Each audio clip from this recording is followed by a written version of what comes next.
$5,000. Cash payment to anyone who can prove that what lying son of a devil Farrakhan is preaching is consistent with the lessons, supreme wisdom, of Master Fard Muhammad Elijah Muhammad's representation of his teacher Master Fard's teachings.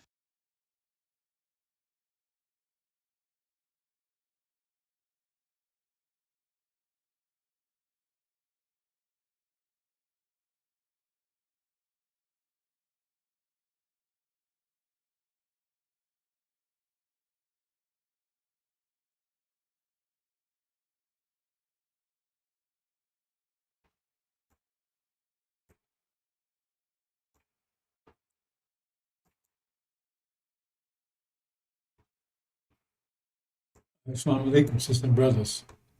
Sulman Rahim here, Master Covenant, Breaker 7 Seals. Right to the point here, brothers and sisters. And try to be two-part here, but right now, the force keep you, remember, girl turned up the force to hold you in. Force to hold you in here. We talk about the gravitational vortex. It's more intense than it's ever been. More intense than it's ever been. But you got a champion. You got a God. You got a champion. It's going to neutralize those forces and give you a chance to save yourself. The Farrakhan is one of the main opponents. Now, it's easy it's easy to understand. I mean, everything speaks against him.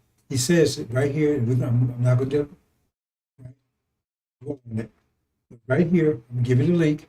He says his father is white, Portuguese, Jew. His own words. You can look at the link. You can look at the website where he says it, the interview. It probably doesn't mean anything because that's part of what's holding you back. Fear, confusion, emotionalism. It's been promoted. Free love, all this stuff. Remember, all the stuff in the 70s, you didn't see it before. Before the 70s, right?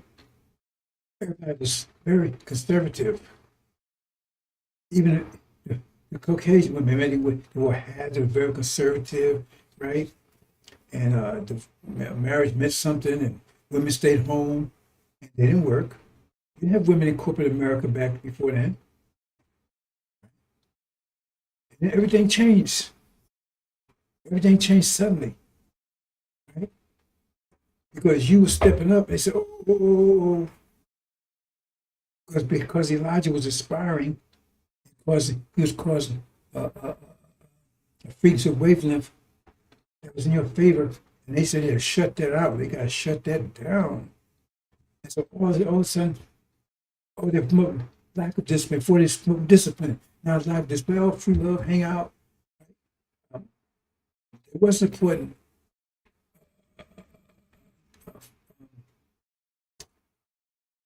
what they want to call it, what LGBT stuff, right? They were promoting that kind of stuff, transgender, homosexuality. Man, that stuff was bad news before the 70s.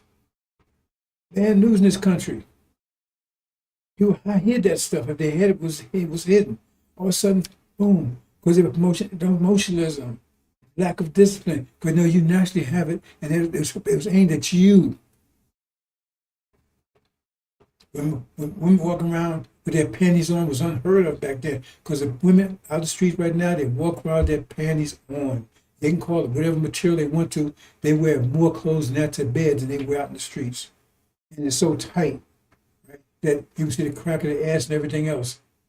It's really tight. So in other words, you don't see the flesh, but you see everything. You see everything, you just don't see the flesh.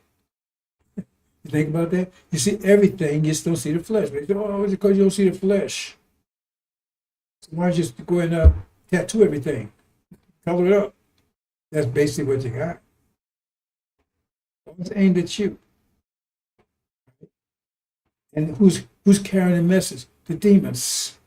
They're carrying the message to you. Because they set an example. Braids. Rick James. Walking around with slippers on. Your butt hanging out. Pants hanging down. right? Just they don't hang out. See, and they know once you came in with that right, then they put AIDS in right behind it to make sure when you practice that, hey, you're just gonna get caught right away. How many people die from AIDS, HIV? Where that come from? That stuff just come up by itself. And crack cocaine. Oh, there's drugs. Drugs wasn't a problem in our community back in the '60s. Yeah, you had to change the stuff to mess with it, but it wasn't a main problem in our community. I didn't know anybody was on drugs in Newark, not Newark, right? Newark was out there. I mean, if, you know, it was happening in Newark. I didn't know anybody was on drugs in Newark. I didn't know nobody messed with any drugs. I wasn't aware of drugs until I went to the military. You see that stuff. The father was at work and the mother was at home taking care of business, taking care of the children and everything else. That was pretty much the model. All of a sudden, everything changed. Aimed at you, brothers and sisters. I told you, gravitational vortex has maximum strength right now. See? And Farrakhan, he's one, because his job was to snuff out.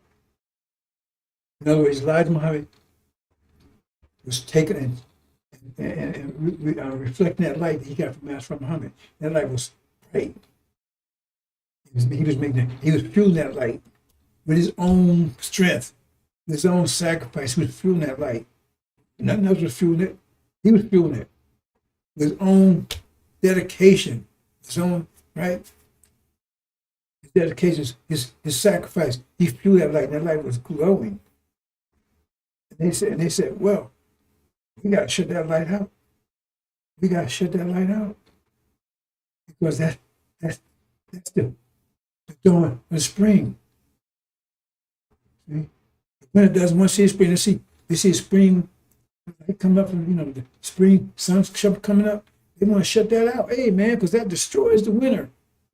They said that means the spring is coming. But Muhammad was announcing the spring, because what he said, right? It says he would prepare the way for some to come after him. So he's preparing the way for spring. He was announcing the spring. Hey, the spring is coming.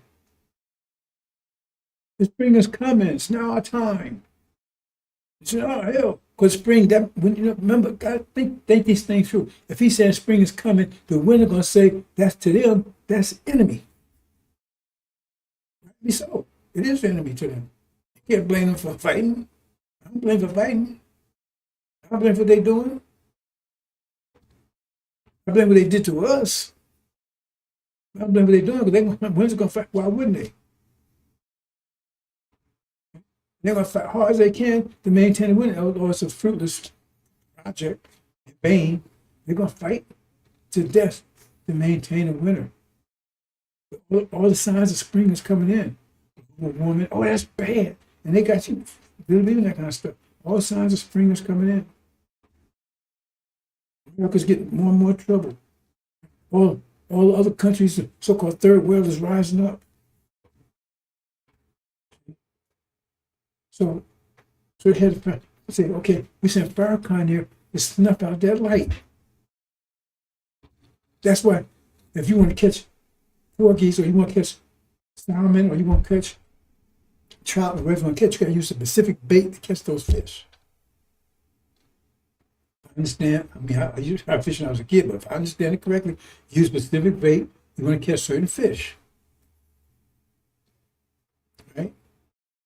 You fishermen come from wrong, right?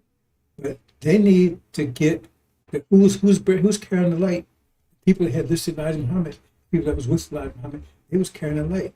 And that light, that light was going to continue glowing, because that's the light of the spring. So they had to shut that out. That's what Farrakhan was sending to do. Because he got the bait. He's the bait. I'm teaching Elijah. I told you I give you $5,000 if you can show me one verse or anything Elijah Muhammad wrote or in his books or whatever, or said in speech that backs that shit Farrakhan's saying up.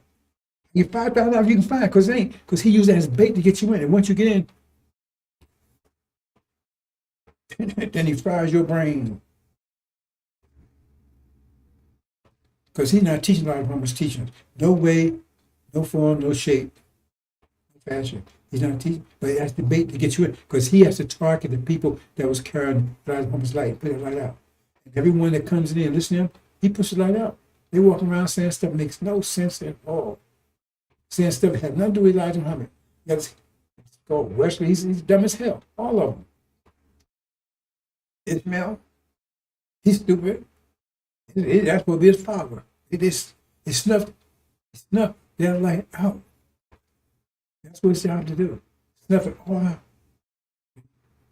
It couldn't get to me. People said darkness is a great light. So couldn't get that light. Anyway, here it is.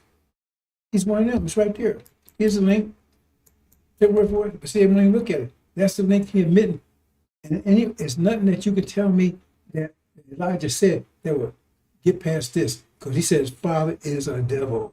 His father is a white, Caucasian, Portuguese Jew. Period. That's it. Case closed. But if the light snatched out, the devils ain't devils anymore. And they're going to heaven. Right? All that stuff, right? See, he snatched that light out. And the lessons totally opposite. Lesson tells you that right there is not, see, Abraham, he's the devil. Same logic that makes Master Muhammad a god because his father's original, makes Farrakhan a devil because his father's a devil.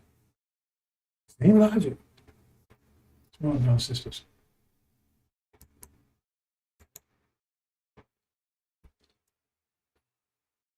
Curse of God.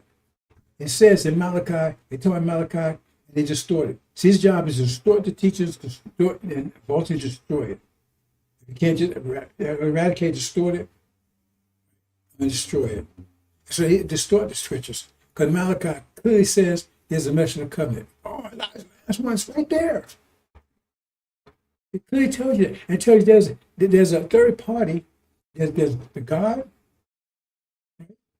There's the messenger of covenant. There's a fourth person who's robbing the nation.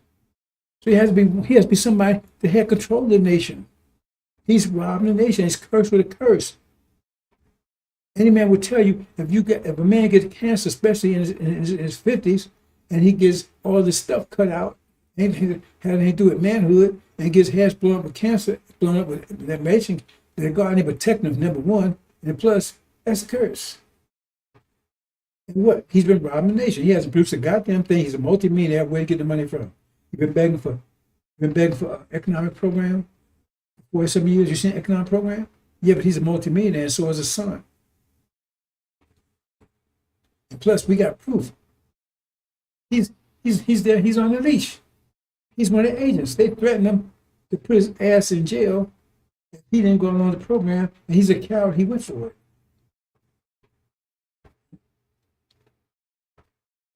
So I spoke on that earlier. See here? Now I'm going to show you this. See, I mean, it's nothing but those folks. He's telling you, see, because he got a white daddy. So Shabazz was not permitted to stay in that area. So he took his family into the jungle of East Asia, which we now call Africa, to make a people close to nature. And the Honorable Elijah Muhammad said, this is the origin of kinky hair. Because we didn't have kinky hair prior to that. The hair on our head was like the hair on our eyebrows. The hair on your eyebrows straight. The hair on your head is not the same as the hair on your eyebrow. But the hair of every other people is the same as their eyebrow. Your eyebrow straight, your hair something different. Wouldn't you like the hair on your head to be as straight as the hair on your eyebrow? That's why you so busy frying it. That's why you so busy pulling it. Because your nature tells you that the kink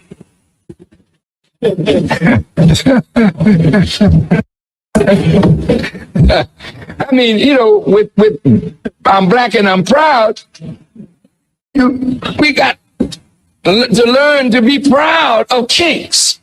Because most of your family of other black people on the earth, jet black. They didn't have no broad nose and thick lips and kinky hair. They were dark-skinned people, jet black. But they had straight hair, a thinner lip, a thinner nose. But we are marked as a different kind of black person. And we were rejected and despised, not only from the circle of the gods, but we were despised and rejected by all the other dark people of the earth. This is why today black people with kinky hair and broad nose and thick lips are rejected in every society. I want you to hear me well tonight. Yes, sir. Why are we rejected? Because the essence of beauty is in obedience and submission to God. And the essence of ugliness is when you rebel against God. And when you rebel against God, in your rebellion, you are marked with a certain mark of your rebellion, which is the disfigurement, yes, sir, of your internal self, which manifests in the disfigurement of your external self. Yes, and this is why when you look at our people, wherever we are found on the earth, you find us either disfiguring ourselves physically, because we are disfigured on the inside because of rebellion.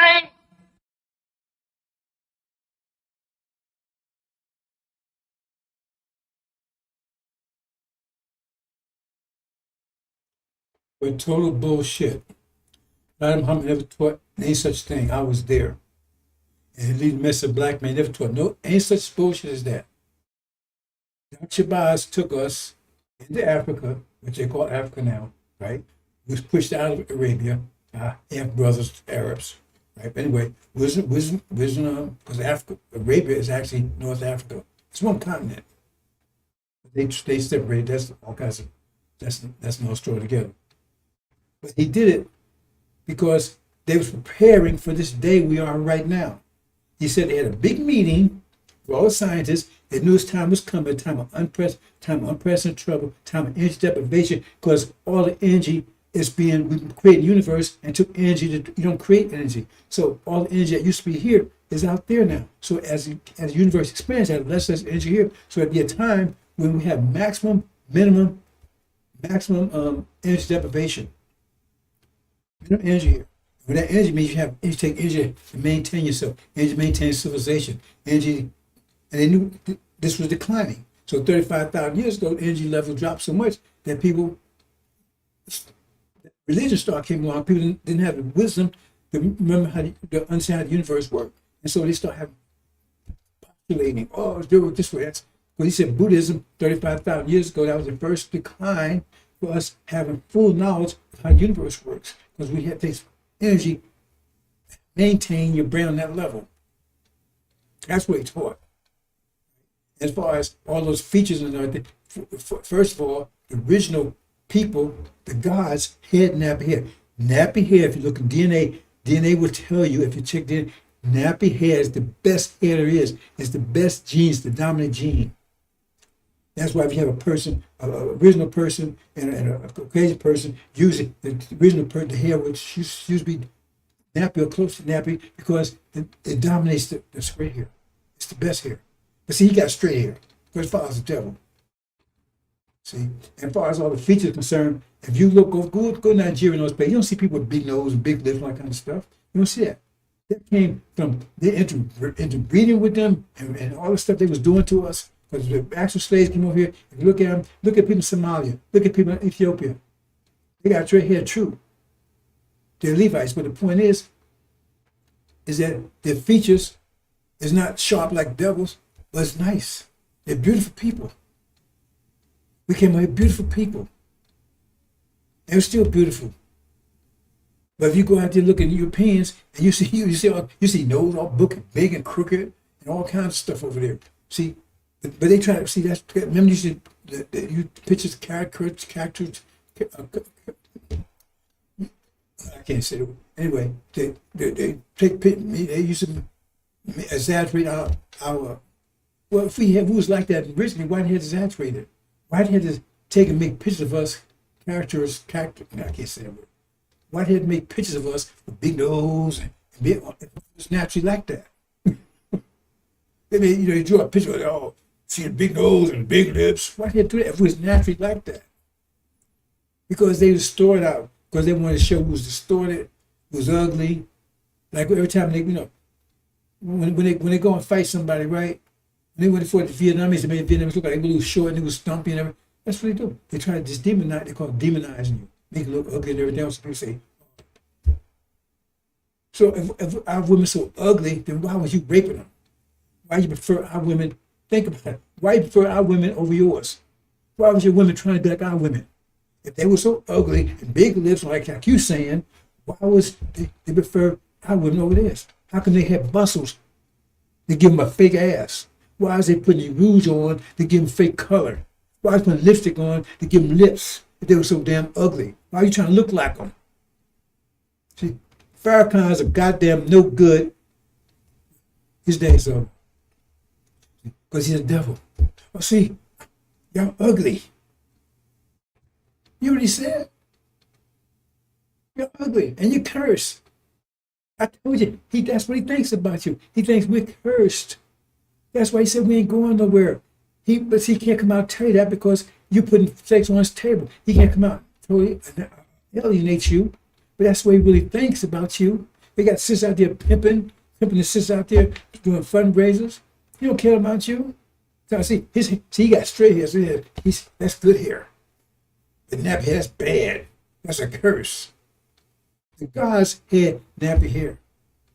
That's the best hair is. And I wouldn't want, boy, I'm 77 years old, my hair started to get more straight. I'm upset about that. I loved it. It was nappy. Well, it's still nappy now. It's just as nappy as it used to be. Right? So, and you understand how that works. The follicles, the more dense they are, that's another story together. As you get older, right? They're less dense, that's why. Anyway, you figure it out yourself. That's what it is. If that don't move you, what will move you? He's telling you we're ugly, and we're because we curse, and that's where the devils think. Because he's sitting here to do that, but he's beautiful, because he's got devil features, he got devil hair, and his father's a devil, so he's blessed. Because my father's Caucasian. See, so I got straight hair. I'm not cursed. I'm blessed. But you niggas out there, man, God curse you with nappy hair and big lips and big nose. And he's supposed to be our Messiah? And do I have to knock out a home run on your ass? Right? Knock it out the park, knock it out the goddamn country? Isn't son of man nappy hair? He just plays with you. Son, he's cursed? He's going to have nappy hair? Is he cursed?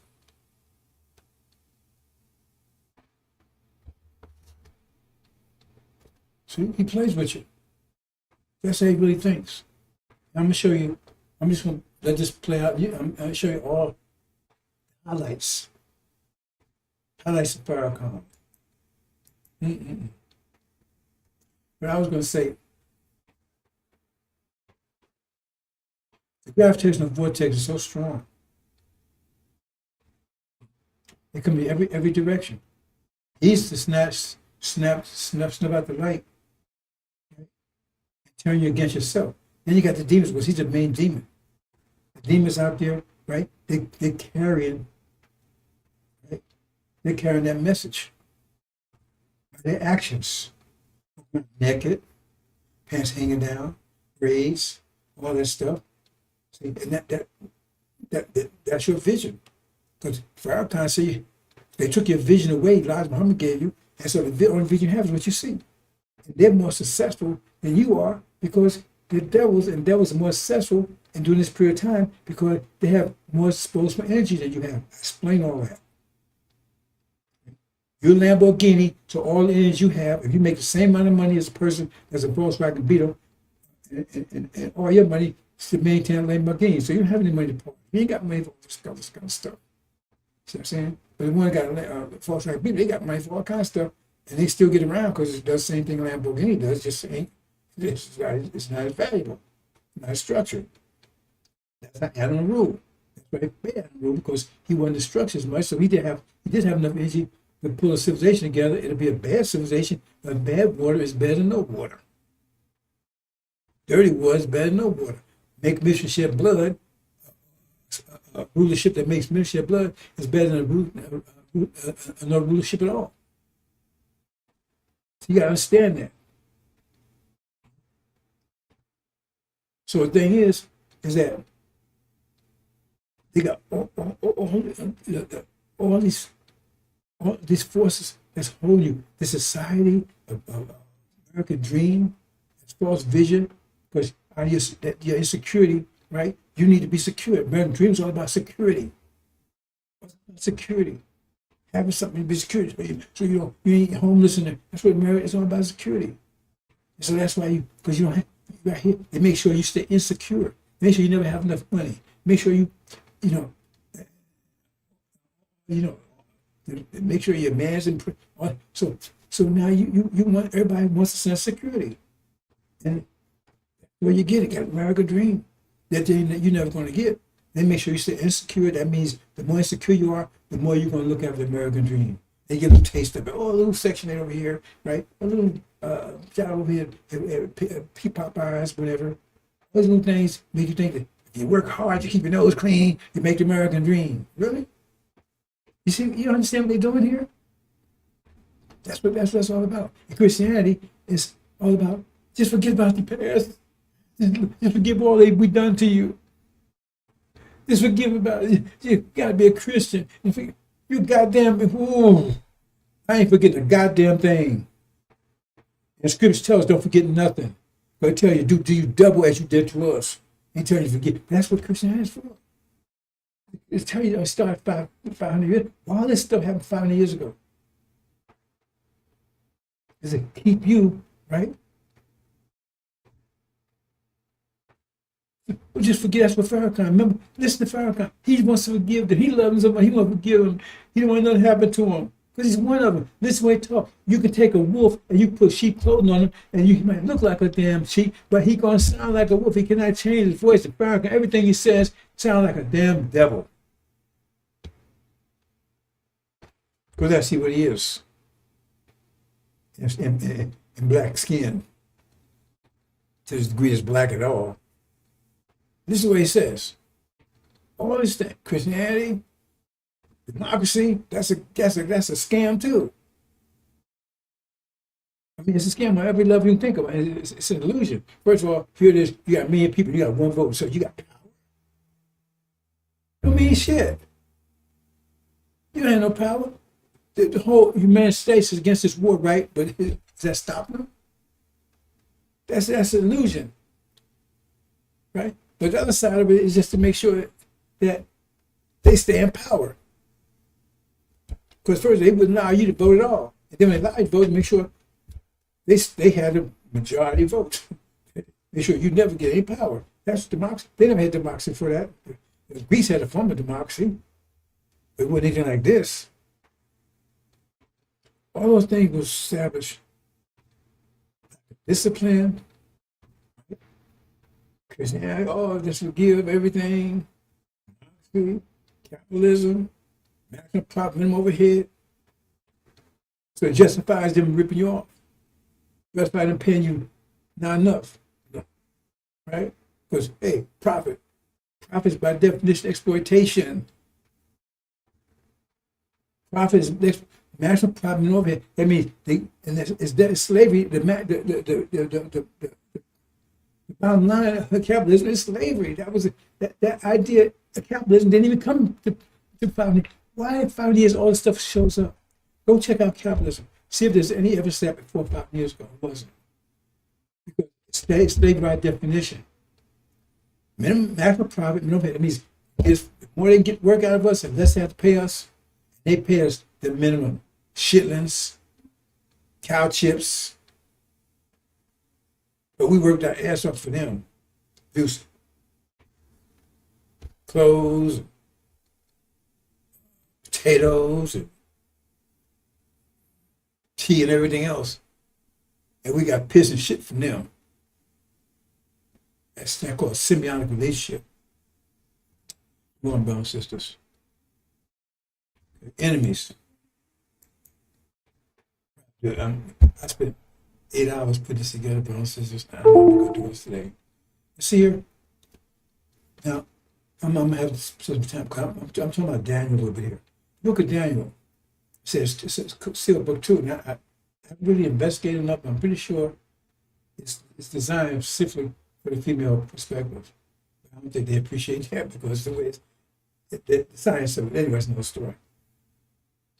But we're talking about enemies. Now, they talk about this tree. It says tree had control of the whole world. Oh, you don't know European, in the past they had that. In fact, Europeans, they have rule, but they don't have control of the whole world. They have rulership, it's different. Ruling something and controlling something is different things. If you're a teacher, right, you rule in the classroom, tell them we're doing everything else, but you ain't controlling them. But anyway, I know you probably don't make that distinction. This tree, it says everything was dependent upon this tree. That was us. That was us, right? Then what happened?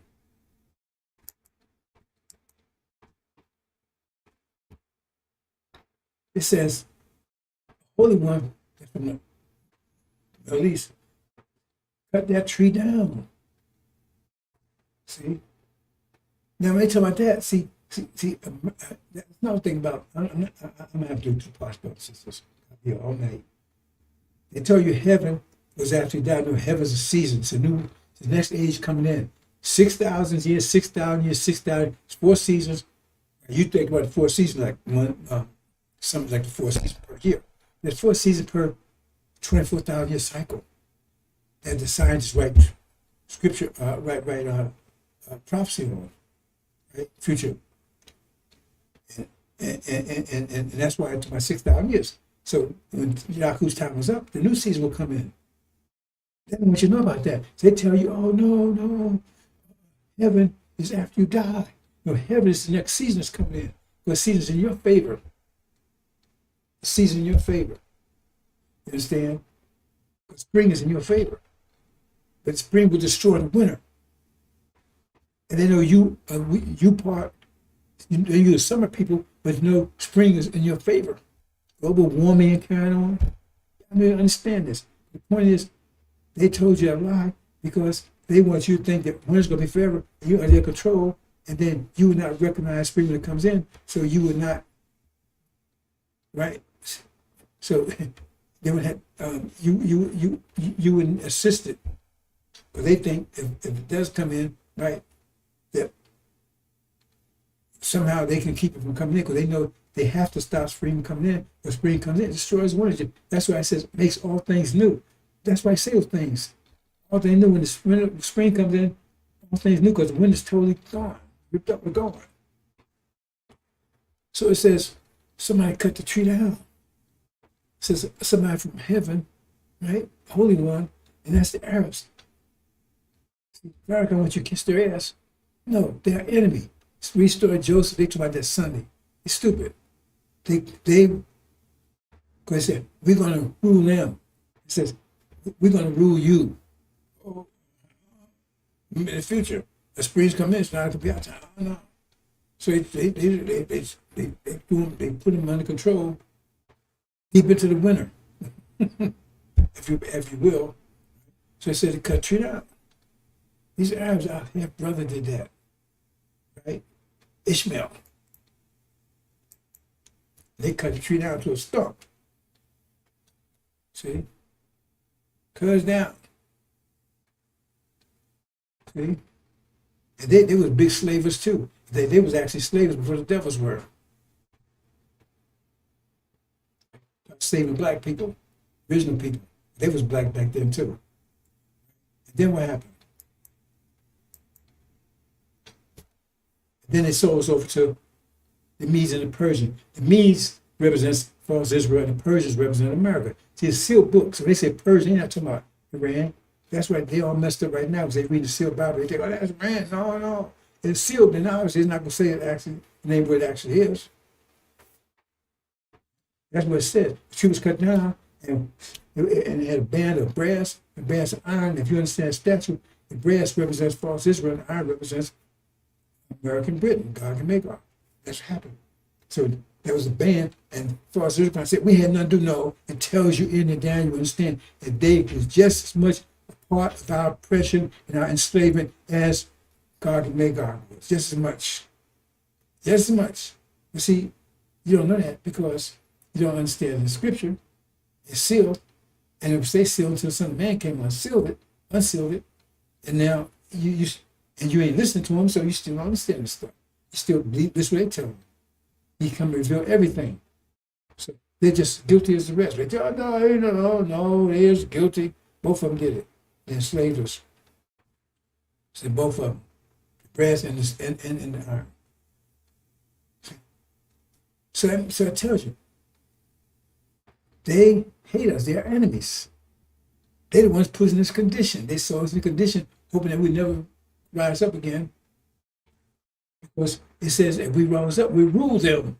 Joe said, if we rise up, we're going to rule you. Right?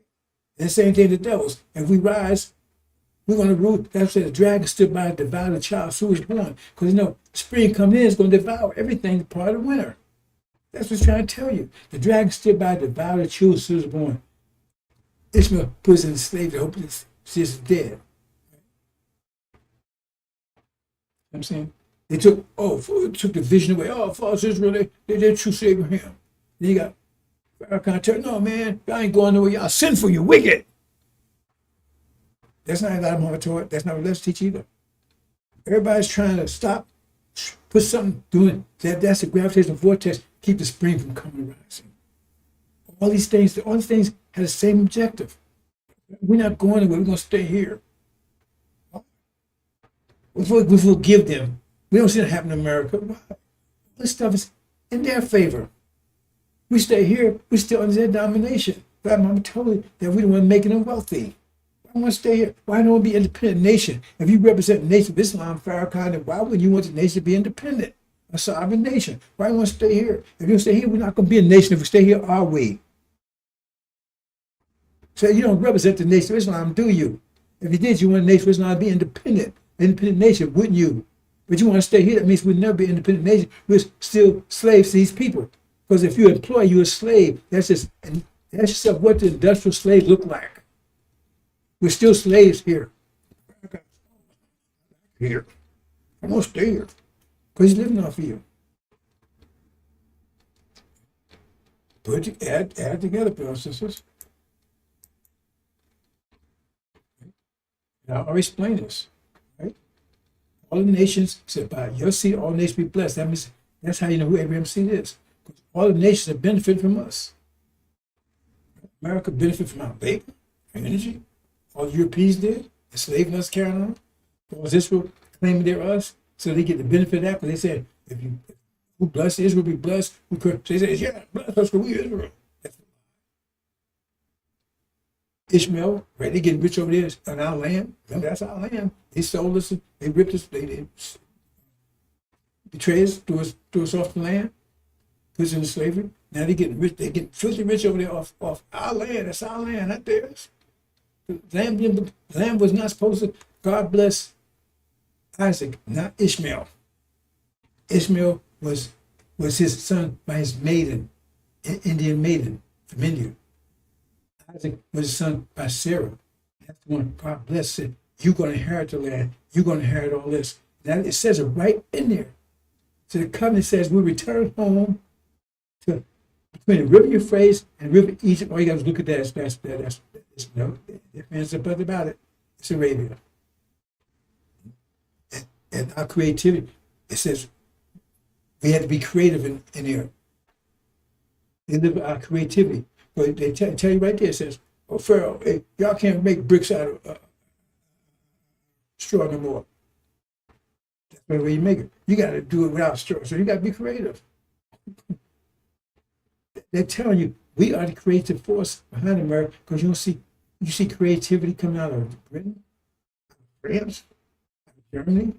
They do technical stuff. They get the ideas. They take work the ideas, but the ideas come out of America. All the creativity, internet, satellite, all this stuff come out of America. The satellites came out of Russia, right? But you understand what I'm saying? The creativity, right? So what's the fruit of creativity?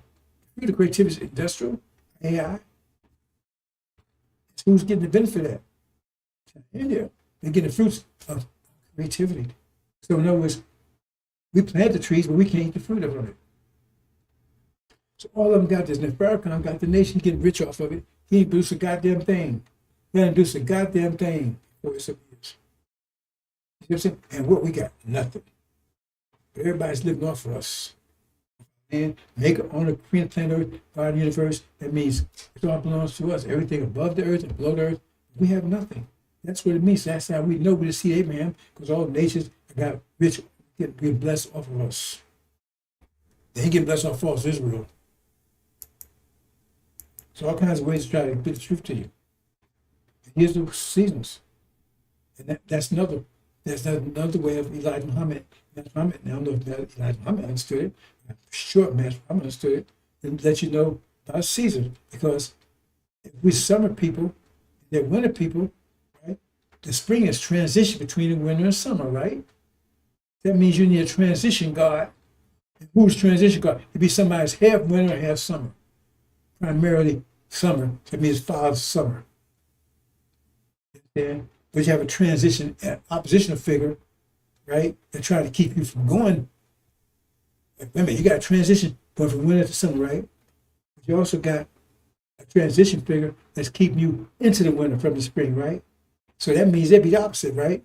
That means their father be a devil, their mother be wisdom, their Farrakhan. Two opponents. One deliver us the transitions out here, and one to hold us back in the winter. I mean, how can you miss that? No, I didn't want to see that. I want to see if anybody could come up and see that when they're on about Farrakhan. I showed Eli, my message. I didn't want to figure that there'd be a trend to somebody to stop the transition. Well, they'd be half and half too, wouldn't they? See, it look like us. They trying to pull us back in the winter. Spring person don't look like us, but they trying to pull us into the spring. I tell you, I keep telling you, Angel Kid's so beautiful, brothers and sisters. Final battle. Enlightened about the Master Farrakhan about to be manifest. What he does, he's going to say, he's going to point to who the true sort of man is over here. He's going to say, the whole world's going to know about him. He's going to make it clear. A voice from heaven says, that's my son. Well, please. So who's he going to point to? Son of Shem? Farrakhan? You'll see. Be like a lightning bolt. And when they do it, that's when people see a great light. Now, the thing is, let me point this out in the close, brothers and sisters. You have enough energy now. That's what I wanted to mention earlier. To unite. But you got all these distractions and the gravitational vortex that's preventing that from happening. That's why mathematics is ready to snatch all that out. Snatch the economic, the American dream is gone, that false vision, the false Israel gone, right? The economics here. So the government, all that's going to be shut down, right? He's going to shut down the gravitational vortex. The only thing left of it is the mind war. I mean, all the trap is gone, all the colors gone. It's just black and white. Them against us. That's it. All the colors and stuff is gone. Because it's always been a mind war to begin with. Now it's just stripped. See, so now you can see it clearly. We're talking about personification things, see it clearly. And you're going to know the only way you're going to get out here is you got to defeat them. It's going to be clear. You ain't going to be worried about, oh, I got to worry about this section, I got to worry about part. You're going to know the only way you want to get out of here is to defeat them. It's going to be that clear. And we're going to make it that clear for you. You have the angel, you have all the ammunition and security you need, right? 5 pillars and so you have all the weapons you need because the mind war defeat them. It's going to be black and white. See, because right now it's all these colors. Oh, I got to worry about food. I got to worry about clothing. Worry about my job. I got to worry about this. Got to worry about that. My relationship. No, it's black and white. No colors anymore. Shut all that down. Because all that's just, I keep talking about quality. It's just quality of energy. So that's the quality of the gravitation of that text. Because you're in an emotional state, that stuff means something to you. Oh, and when it comes black and white, you mean that shit didn't mean anything. See, you thought it meant something. You found all of his illusions. Money meant something. You found all stuff was just illusions. But that's why you got to, because like illusions, fancy colors confuses people, especially emotional level. So you snatch it out, then you're not hypnotized by all the colors anymore. It's black and white. If you overcome them, they overcome you. It's a death war. Battle. Pure simple. That's about to happen, don't say I can't be getting clearer than that. See, because right now, all you want all this stuff, they're attacking you. But they're attacking you with all these different colors. I told you about electricity, all this stuff. They play mental games with you. It says that you're on a mental level, you attract all that stuff. All that stuff will be shut down. They'll come after you directly. So you ain't worried about you. It's not going to be a question of whether they devils or not. If they come at you to eat you and kill you, take care of you ain't going to be a question, well, is that a good devil? Is that a bad devil? Is that something God will save? No, you're going to know exactly. That's your enemy. He come to kill you. It's going to be no ifs, ands, or buts about it. It's going to be clear. It says, unprecedented trouble, but it'll be totally clear. People in darkness in a great light. Everything will be totally clear. There won't be no any confusion anymore. You know who the enemy is. Clearly. You know who the demons are. That's my job, is to get those demons out there. That'd be the last point of your confusion. See, that's the last act of trying to, if all the colors go, you still see black, because they still, see, they camouflage themselves under the colors. But see, we like you, look like you. No. That's my job to get fast impediment out. Right? Separate them out so everything be totally black, but no gray. So they like the gray area. Demons like the gray area. No, it's going to be totally black and white. That's about to happen. If you understand, brothers and sisters. On battle, it's about to take place. It says in Daniel, they kept going back and forth, until the final battle. And that's why they're worried right now. Trump going to China, going to Russia, every place, trying to get them to back off and betray Iran. Because they're in trouble right now. Everything is backfiring. I told you everything was backfiring. Because it's time of consequence. Only reason why they was able to survive 500 years because we dammed it up. We didn't retaliate. That's the power of personification. So in other words, consequence is immediate. It's always immediate. But if you don't, but if you take a personification of it and you don't, then you store it up. Like a dam. It ain't. It's going to happen. Because the more you dam something up, it just builds up, and then when the dam breaks, then you get the whole flood. So now to get a flood, double that shit done to you. It's gonna be a toe battle all the way.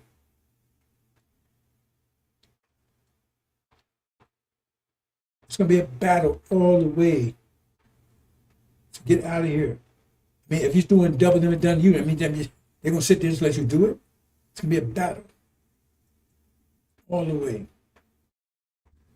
You have to you apply those principles, right? That's your protection. And Angel is your direction. If you do it, the more you apply, the better off you are. Mental war, black and white. We'll make it black and white, very simple, so there's no confusion, no demons will distract you, no promise of, just held on us, and when it's over, we gonna make sure you have a nice house, low rent and all that bullshit. And all that stuff.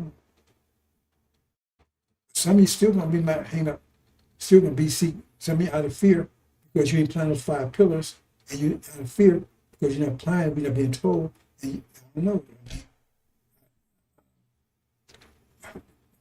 You got certain people supposed to has information that will get to you, and you don't have that protection, then your fear may have you stick with the gray area and run those demons. Now, people gonna be lost. They're still gonna be in the gray area. People lost for lack of knowledge. There's be black and white, brothers and sisters. There ain't gonna be no question. Like I said, if you're still in the emotional state, the demon's gonna have to, hey man, come on, we can fight, we can do this, we can make this happen. One, brothers and sisters. It says, from the days, it tells you right here, from the days of Elijah, the kingdom of heaven suffered. That shows you heaven. This verse right here tells you heaven is here. But it says, from down the, I tell you at the bottom here, John is Elijah. It says Elijah's here. It says, from the kingdom of heaven taken by force by violent people. That means this can't be the sun when stars. It means it's got to be here. That means that's what's happening. They've been attacking the Middle East for what, 40, 50 years now? Right? They made the main attack on Iran in what, 53 was it? When they destabilized it? One brother sisters.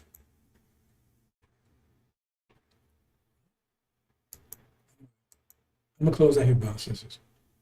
It said, Farrakhan, you want peace and safety, all that kind of stuff. I come and set fire on areas. I don't come to bring peace. I came to bring division and destruction. Okay. Y'all hang on with them. Especially demons. The dead and wrath has come. Who have been able to stand? Saying God coming to forgive him? He coming to kick ass. He tell you, do double limit done. He'll say, I think you should do, that's my advice. He'll say, do double limit done to you. Damn, where's the Holocaust? So that means that destruction will be horrific on them. If we just do to them what they did to us, it'd be horrific in America for 1 year. Horrific.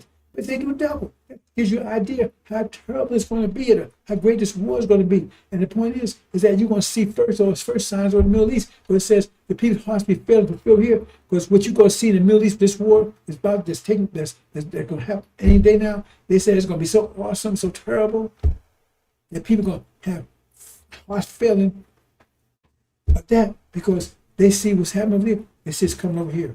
It's worse. You're going to see terrible, horrific battle over there. When this battle resumes in full earnest, it's going to be horrific. There's Sunni Shia, total bloodbath. The sand over there is going to be soaked with sand, soaked with blood. Because Israel is going to be totally eradicated. First, they're going to be taught suffering, cannibalism, and it's going to be shown all over the world. Like drones over showing no water and no food, and they eat each other and drinking blood. It's going to be horrific. That battle that's going to take place is going to be horrific. The Middle East is going to be soaked with blood. It's going to be horrific. And they know that what's happening here is coming here in spades. It'll be hard to, if they fear, that means this what's about to happen is horrific. More than you can imagine. Kurt one in heaven. Michael is master of Muhammad. And at the end, in the days, they claim in the days, right? The king of South. That means there's two battles about to take place. It says at time to end. That means a great battle is about to take place between the king of North, king of South. Who is the king of North, king of South? Who are they? There's a great battle supposed to take place. It says king of South is pushing at king. Who's attacking somebody else? Isn't it Europe, America, false Israel, Britain? Aren't they pushing against Iran? It said Iran gonna come back at them. They're king of North. Come back at them a full win. And they're gonna take over the whole Middle East. They give me some hundreds. Edom and Ishmaelites. They're gonna take over the whole Middle East, which is gonna cause an economic collapse in Europe. They're gonna cut it all off. This this what's happening right now got the whole world on edge. You never see anything like it. And this battle is going to affect the whole world. It's going to be a shockwave to the whole planet. Everybody on the planet going to know about it. It's going to affect everybody on the planet. And here, it's going to trigger Armageddon. It's going to be a total rock. It's going to rock the whole planet. Great shaking. It could be happening right now. It's going to happen anytime. It's going to shock. You're not going to be able to walk away and get a bit of Facebook junkie or whatever. No, you're going to be able to affect you right now, right? You want to get some gas lately? It's totally affected you. And here, it's going to be a race war here. America will be soaked with blood. There's going to be blood all over the buildings, all over the city. This place will be soaked with blood and flesh. And people eating their own children. You want to see once it starts, after a month, you want to see a dog any place in America, they'll be all eaten. Children be great-headed. And children will not stay home with their parents. Fear being eaten.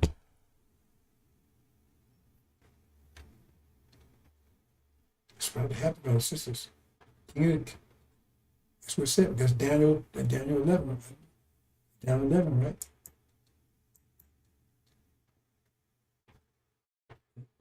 We're talking about, it says right in Malachi. That's what the covenant. Baptize you with the Holy Spirit that's angel and with fire. It's a tribulation. The worst is fast approaching. Worse is yet to come. Man's about to explode. It's hard for him from fear. Great fear approaching. Oh, and I keep telling people this, watch out. When we collapse, we're going to collapse with a loud bang, and people's lives are going to be ruined.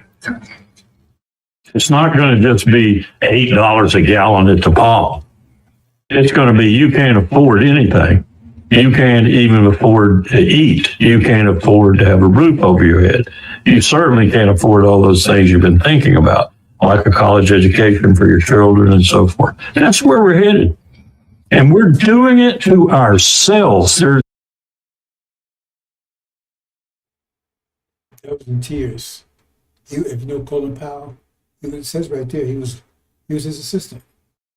He's not just somebody. He was in the White House. He worked there. He ran the White House. They know it's coming. It ain't coming. It's here. See the gas, and they say even if some miracle, there's no such thing as a miracle. If some miracle that everything is blossomed out in the Middle East, everybody starts loving each other, everybody kissing each other, but everything else.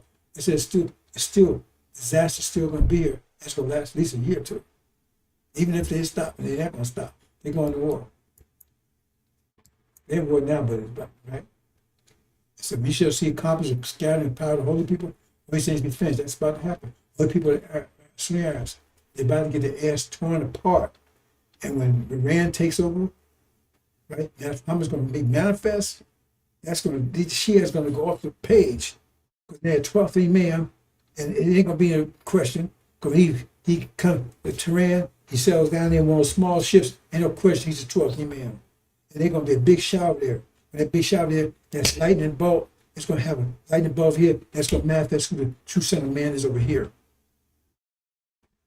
When that happens, right, they're going to take control of the whole Middle East. And as soon as he's going to go crazy, They got Mecca, they got Medina, they got, it's going to be a bloodbath. You know, they're crazy. It's going to be a bloodbath. That's just phase one. It's them, because once Iran puts them down, and they're going to chase all their so-called leader stuff, they're going to be, some have packed the bags already gone. I think the Bahrain, that's just begin their trouble. Because once the tribulation's over, we come back to our land. The Arabs still looking, they're still going to be there. We're going to kick their ass off our land. It will not be pleasant. We're going to be pleasant. You fucked over us, we're going to return the favor. betrayed us in their heart and thought we wasn't coming back. We're back. Okay, I'm gonna let it play on for you, brothers and sisters. So, and you can see Mr. Farrakhan up close and personal. See right here.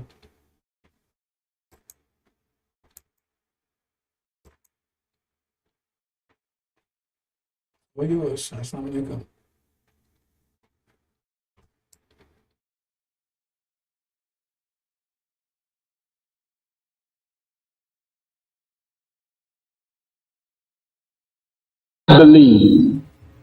I believe that America can be beautiful. How can America be made beautiful?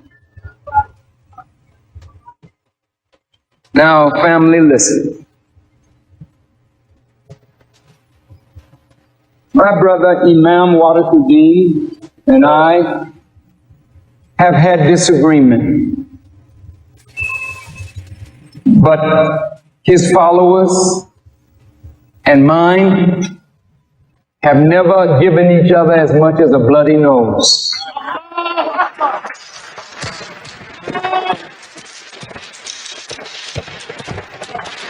Because in spite of our differences, there's a deep love in us.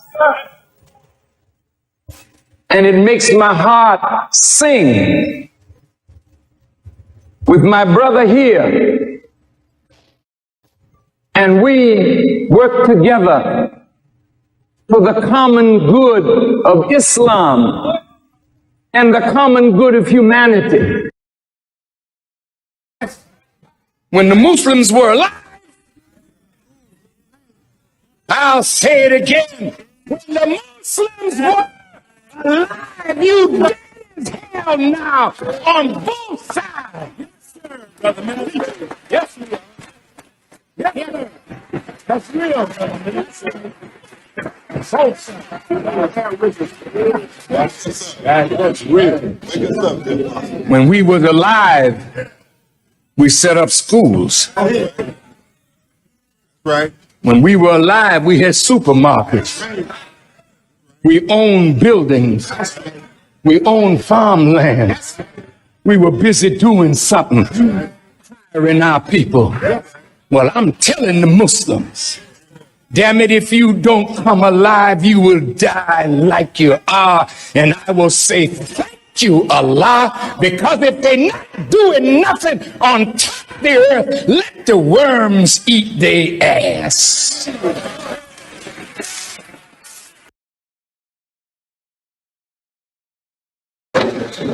In a nice car, in a nice home. I got all of that too. I ain't robbed nobody. That's right. I love you.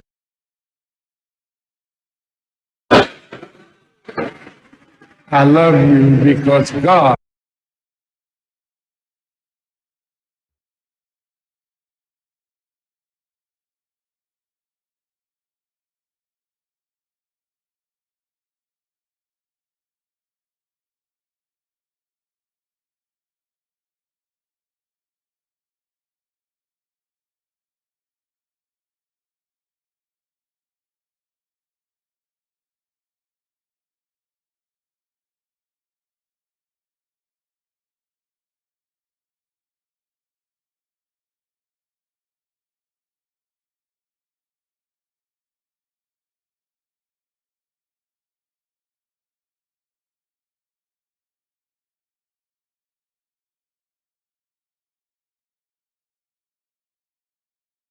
believe.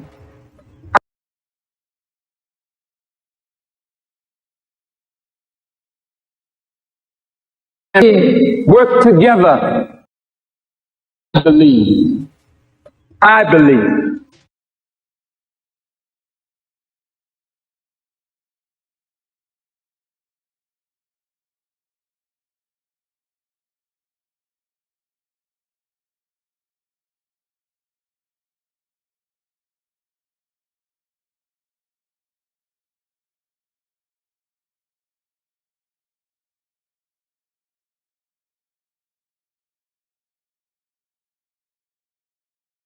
I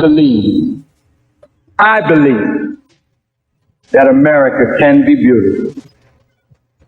How can America be made beautiful? Now, family, listen. My brother Imam Wadafuddin and I have had disagreement, but his followers and mine have never given each other as much as a bloody nose.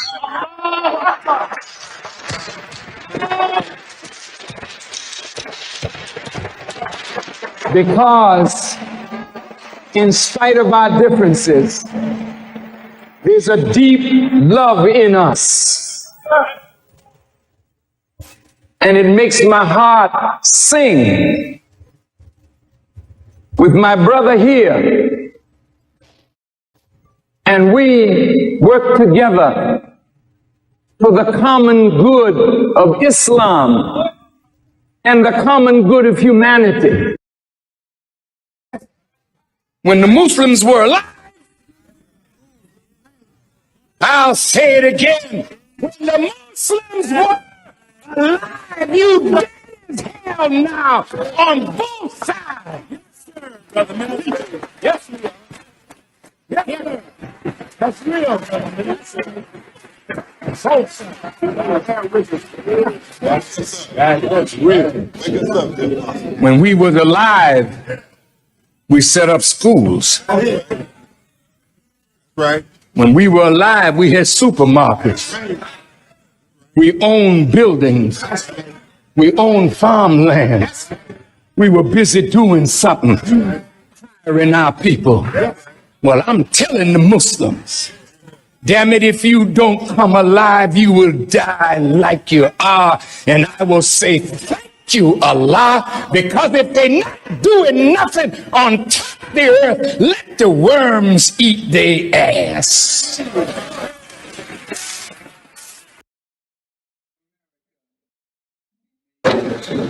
In a nice car, in a nice home. I got all of that too. I ain't robbed nobody. That's right.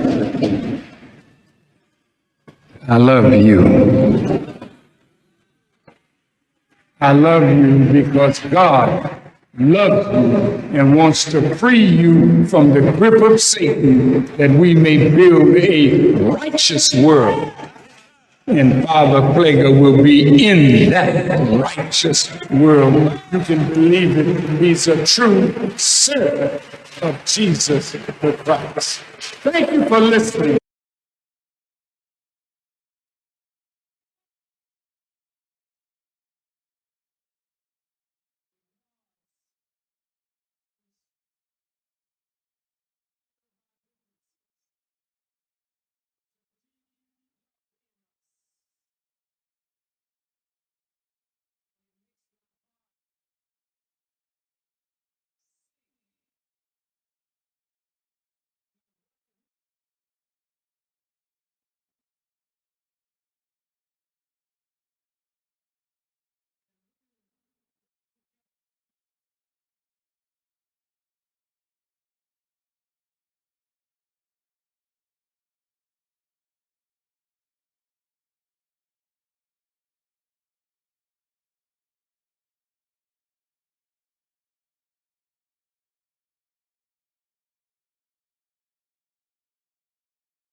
Beloved brothers and sisters, one of the greatest practices in all the religions is prayer. The form and style of prayer varies from faith to faith, but prayer is universal. There is no religious community that does not pray. No prophet of God that did not pray. Abraham prayed. Noah prayed. Moses prayed. David prayed. Joseph prayed. Jesus prayed. Prophet Muhammad, peace be upon him, prayed. Master Fard Muhammad prays. So long till they don't know the birth record, so they just say from remotest antiquity, this is the house that God used to manifest his wisdom, knowledge, understanding, and power in and through. Where is he now? Wherever he want to be. I'm not going to say I know where he is, but I'm glad his power is everywhere. I think I know where he is. I don't want to say because I could be wrong, but he's wherever he wishes to be. Are we to pray and worship Master Farad Muhammad? You don't worship the flesh of any man, because the flesh is going to die. But in that flesh is a wisdom and a power superior to any human being on the earth. So when we look to Allah in the person of Master Farad Muhammad, we look to him. And when he ain't no longer here, the power is going to be here. Honorable Elijah Muhammad said he would live a minimum of 400 years, but 400 years ain't no time. He'll be gone. But before he goes, the foundation of what he lays will never be erased from the planet.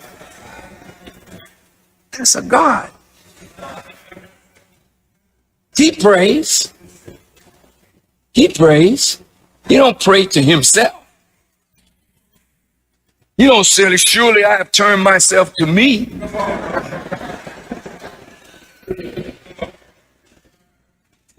Who does he pray to? He prays in remembrance of him who originated that which he came in. He came in this body. You can't ignore him who originated this. Anyway, it's deep. It's a big subject. I want to say to my Muslim brothers, when I was in Mecca, I was there for 3 days.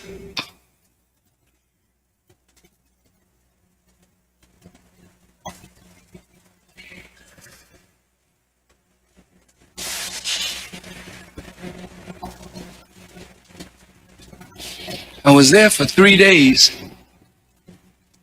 And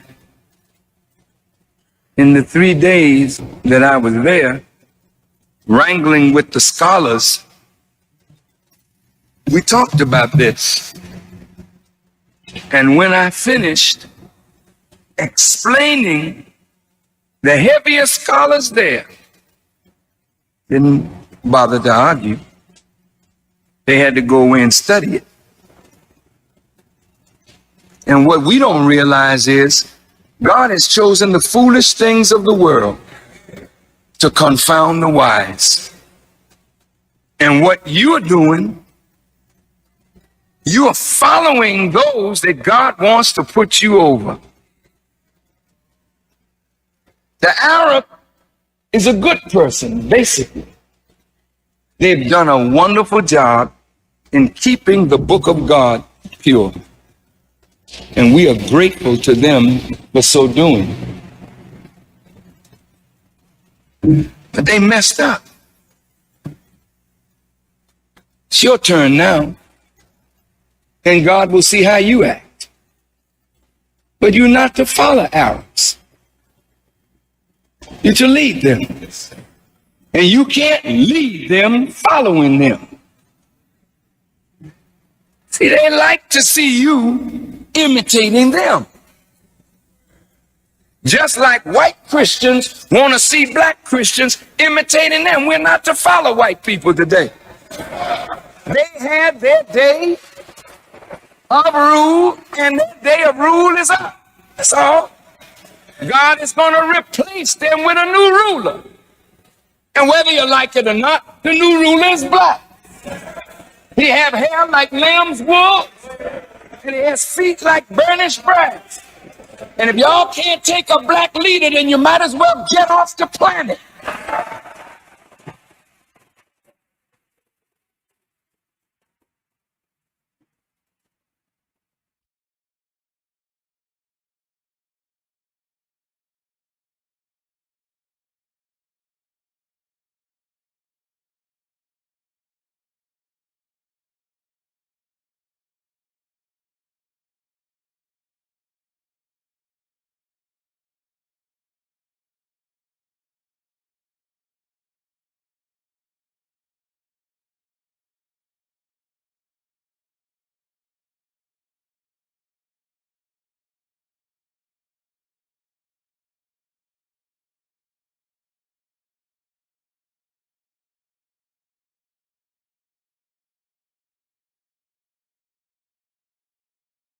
Although the Nation of Islam, does not presently advocate violence by its members, the group does preach hatred of the white race and racial separatism. The membership of the Nation of Islam is organized and poses a real racial threat. The Nation of Islam is responsible for the largest black nationalist newspaper, which has been used by other black extremists. The Nation of Islam appears to be the personal fiefdom of Elijah Muhammad. When he dies, a power struggle can be expected and the Nation of Islam could change direction. We should be prepared for this eventuality. We should plan how to change the philosophy of the Nation of Islam to one of strictly religious and self-improvement orientation, deleting the race hatred and separate nationhood aspects. In this connection, Chicago should consider what counterintelligence action might be needed now or at the time of Elijah Muhammad's death to bring about such a change in Nation of Islam philosophy. Important considerations should include the identity, strengths, and weaknesses of any contenders for Nation of Islam leadership. What are the positions of our bureau deletion informants in regard to leadership? How could potential leaders be turned or neutralized? The alternative to changing the philosophy of the Nation of Islam is the destruction of the organization. This might be accomplished through generating factionalism among the contenders for Elijah Muhammad's leadership or through legal action in probate court on his death. Chicago should consider the question of how to generate the factionalism necessary to destroy the Nation of Islam by splitting into several groups, bureau deletion.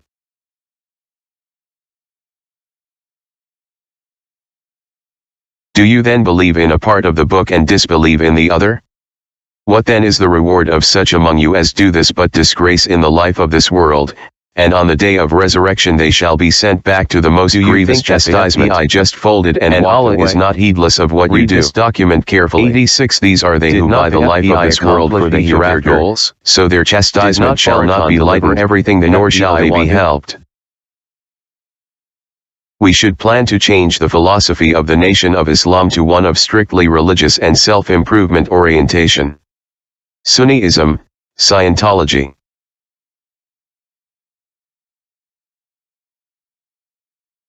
Deleting the race hatred. Don't call devils any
Beloved brothers and sisters, one of the greatest practices in all the religions is prayer.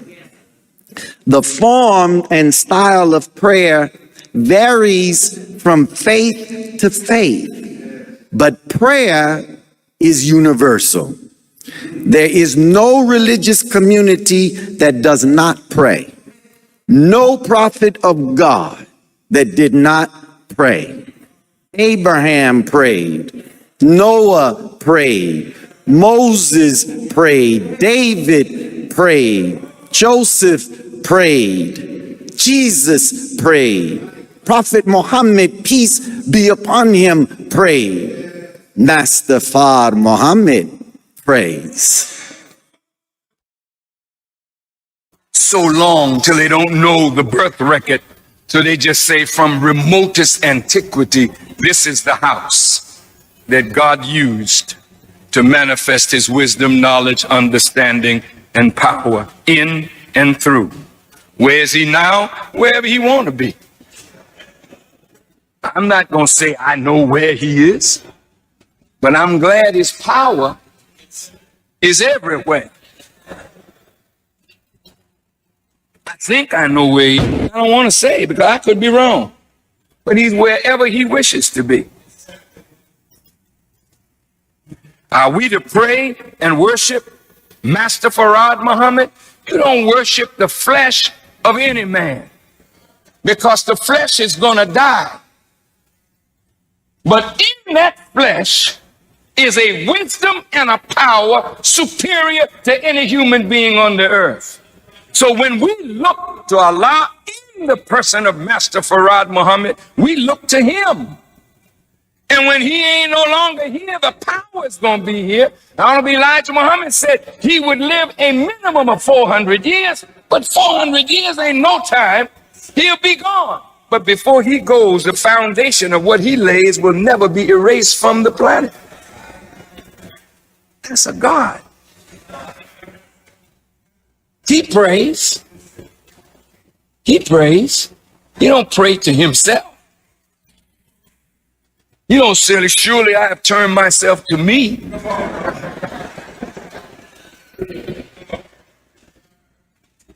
Who does he pray to? He prays in remembrance of him who originated that which he came in. He came in this body. You can't ignore him who originated this. Anyway, it's deep. It's a big subject. I want to say to my Muslim brothers, when I was in Mecca, I was there for 3 days.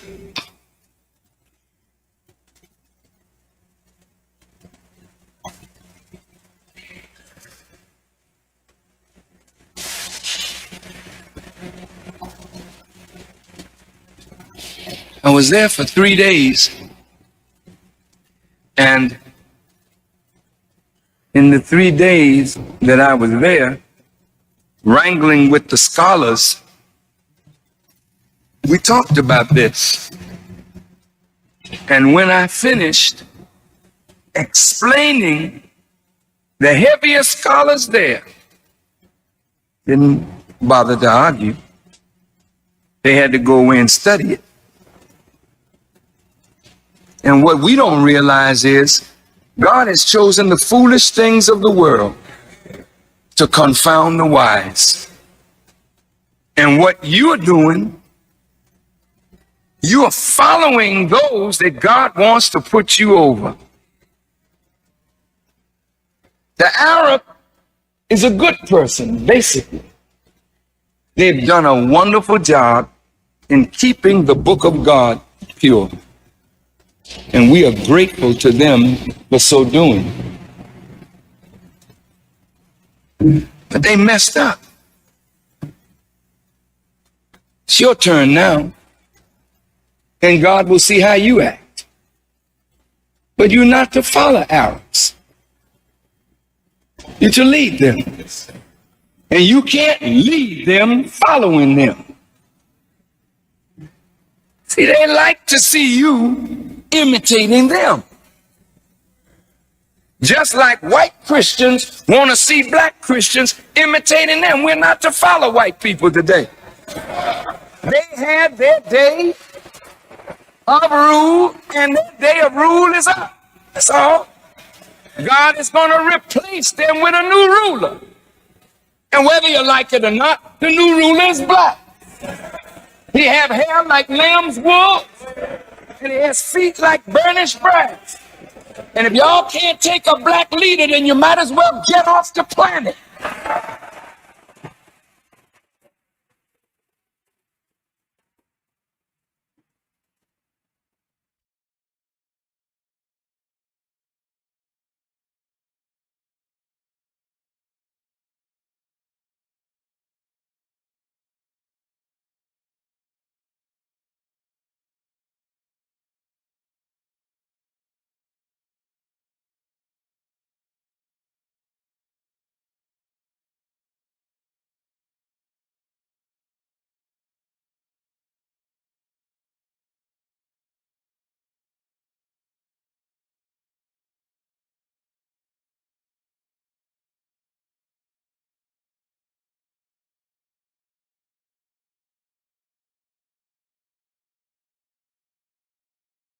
Although the Nation of Islam, does not presently advocate violence by its members, the group does preach hatred of the white race and racial separatism.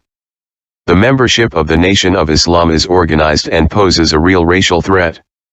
The Nation of Islam is responsible for the largest black nationalist newspaper, which has been used by other black extremists. The Nation of Islam appears to be the personal fiefdom of Elijah Muhammad. When he dies, a power struggle can be expected and the Nation of Islam could change direction. We should be prepared for this eventuality. We should plan how to change the philosophy of the Nation of Islam to one of strictly religious and self-improvement orientation, deleting the race hatred and separate nationhood aspects. In this connection, Chicago should consider what counterintelligence action might be needed now or at the time of Elijah Muhammad's death to bring about such a change in Nation of Islam philosophy. Important considerations should include the identity, strengths, and weaknesses of any contenders for Nation of Islam leadership. What are the positions of our bureau deletion informants in regard to leadership? How could potential leaders be turned or neutralized? The alternative to changing the philosophy of the Nation of Islam is the destruction of the organization. This might be accomplished through generating factionalism among the contenders for Elijah Muhammad's leadership or through legal action in probate court on his death. Chicago should consider the question of how to generate the factionalism necessary to destroy the Nation of Islam by splitting into several groups, bureau deletion.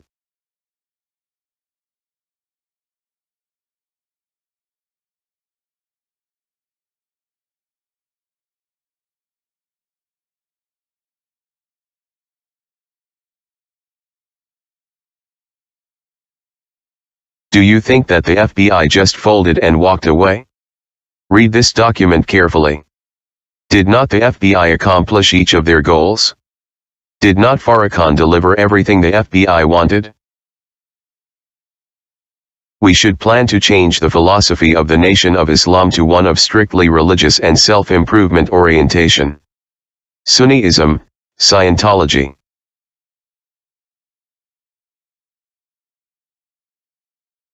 Deleting the race hatred. Don't call devils anymore.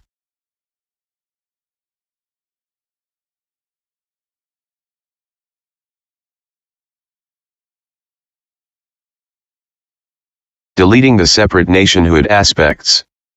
We ain't going nowhere. No existing economic program.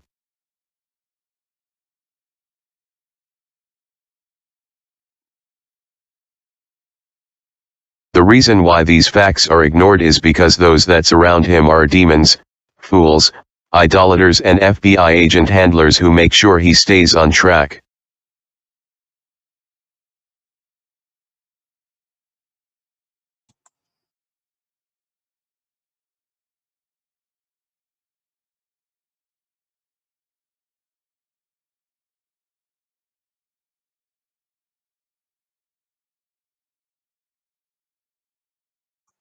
hurtful. My beloved brothers and sisters, this is very hard for us to even to accept today. Imagine our parents standing cry to return to their native land and people. You, here today, cry to stay with the very enemy that brought our fathers in subjection to their will. You and I, turning your face from your own native land, turning it back towards our own prison house, enemies who have destroyed us and seeks to further destroy us. How do you feel? How do you feel? Not wanting to return to your people. They are trying to make love with the very people that destroyed you and your parents. How do you feel? Expectancy. And even today, they are beating and shooting you down throughout the country. There is no justice here for you and me. Why should not you want to be separated and be returned to your? I ask you that question. Think over your parents on the eastern shore of North America, crying and praying to God to be returned to their arms 400 years ago. How would they like, or you like to see them rise up in the judgment, condemning you for being such fools as now want to live in the land that absolutely enslaved them and killed them and beat them for 300 long years here.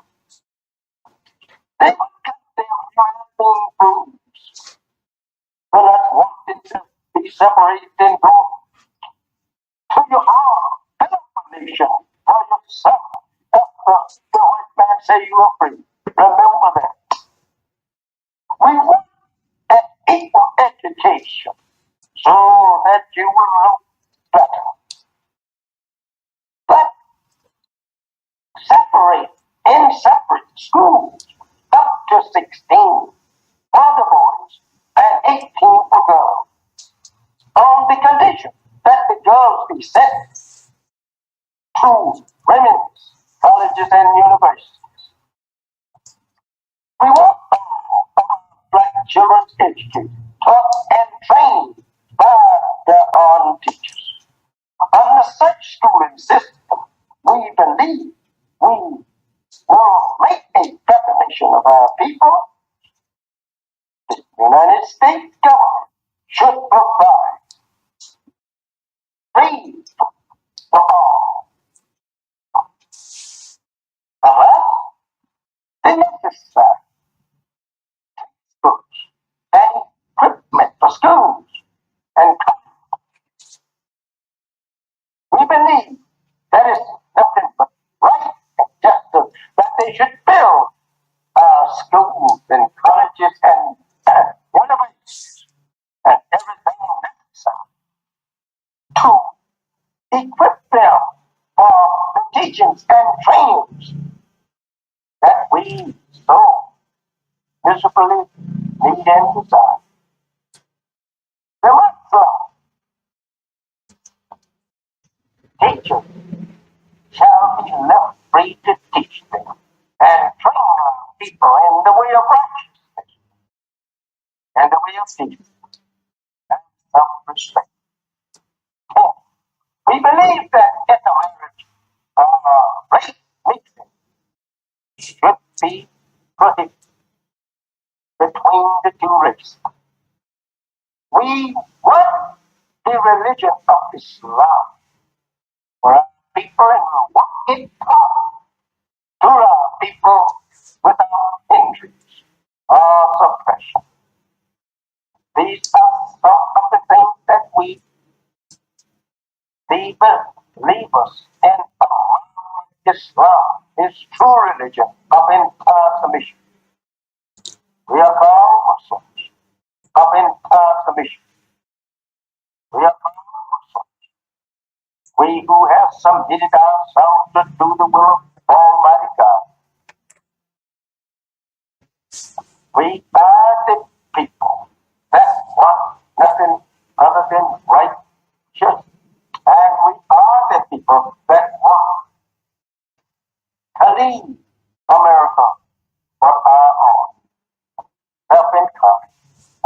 Thank you. Assalamu alaikum.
I believe that America can be beautiful. How can America be made beautiful? Now, family, listen. My brother Imam Warakuddin and I have had disagreement, but his followers and mine have never given each other as much as a bloody nose.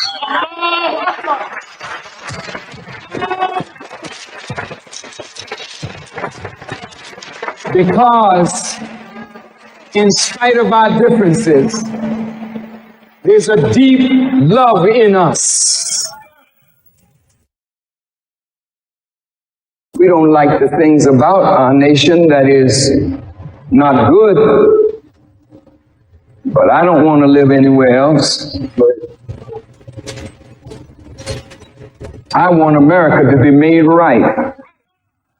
I don't want to see America go the way of Rome and Babylon and Sodom and Gomorrah. But why won't she go that way? If the men of religion and the women of religion keep silent.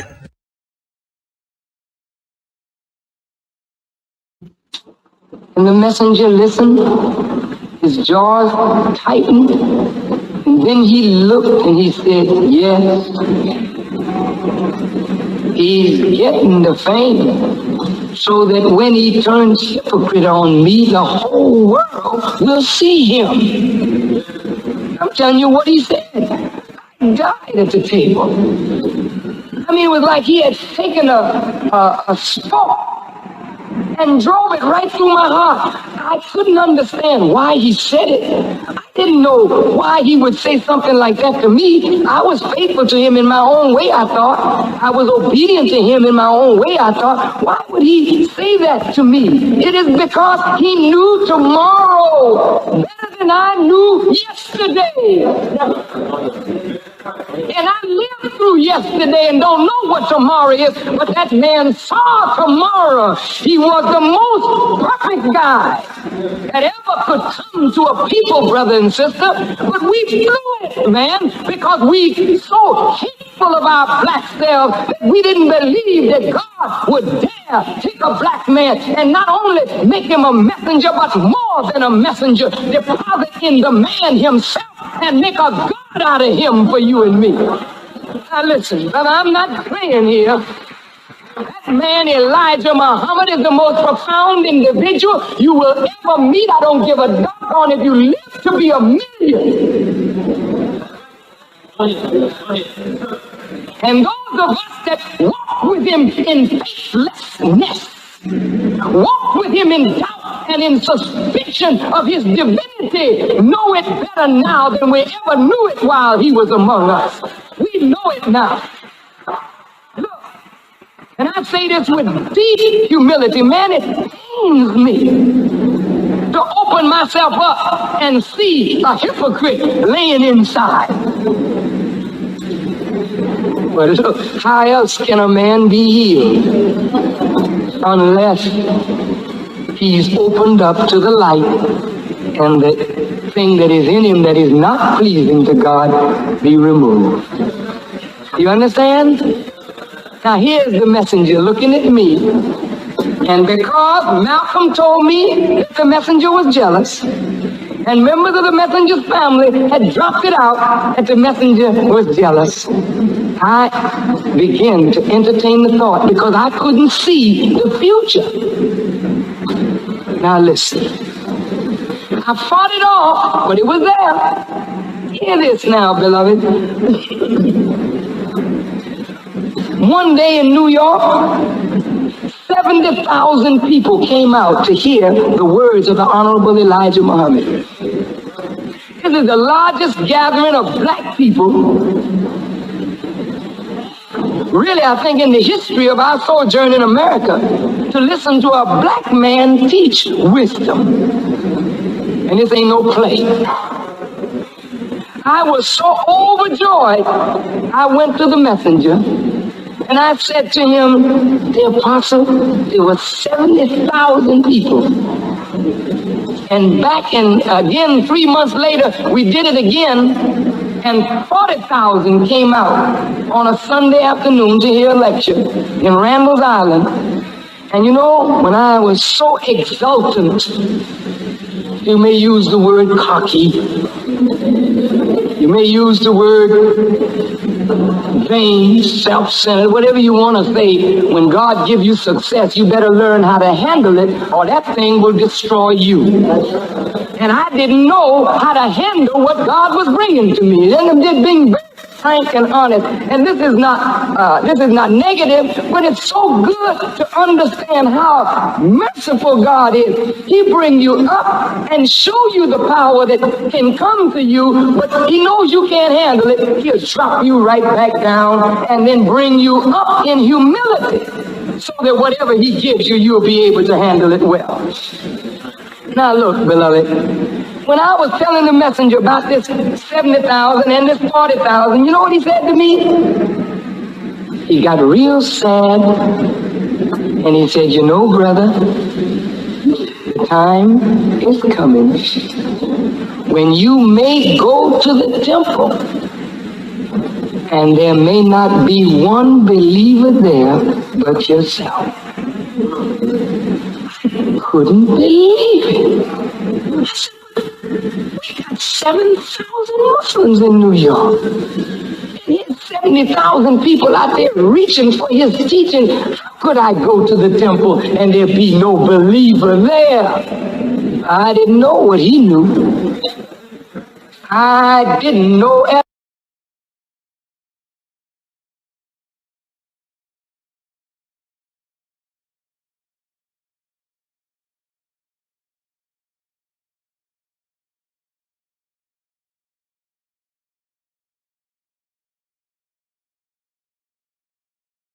That they fear. I don't have no army. I just know the truth. And I'm here to separate the good Jews from the satanic Jews. Yes, yes, yes.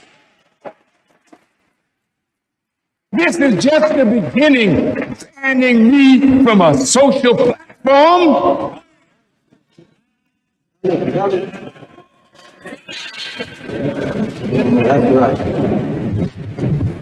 I use that platform with respect.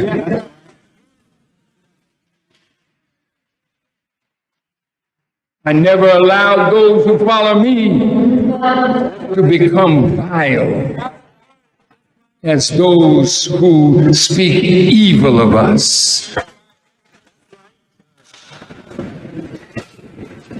So I am dangerous, not to you,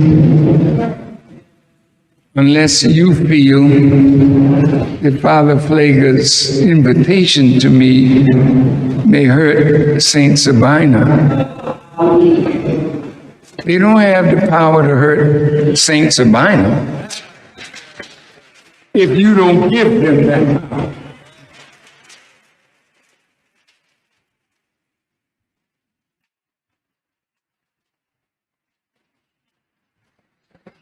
I thank you for listening to me. I have not said one word of hate. I do not hate Jewish people.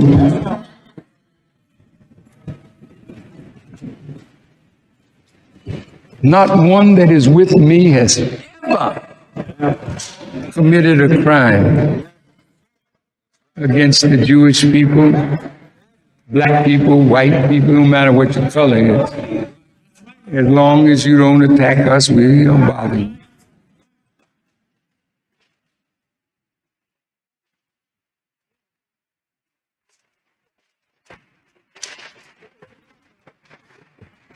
So you met me tonight. Social media, you met me tonight. I plead with the rulers, let the truth be taught. I plead because this is the only thing that will make America not great again, make America truly great.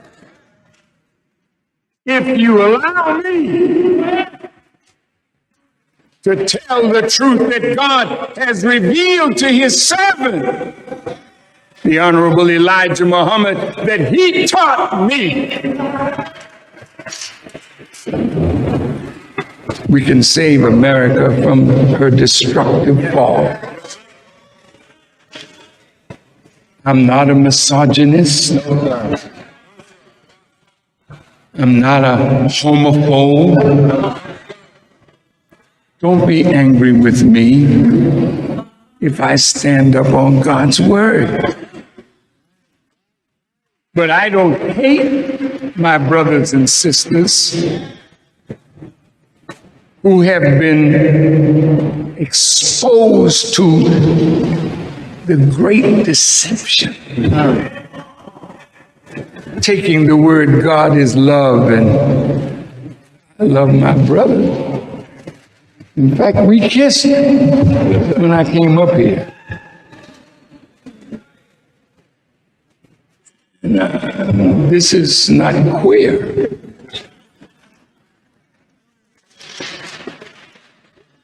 This is straight up love. So from tonight, go home.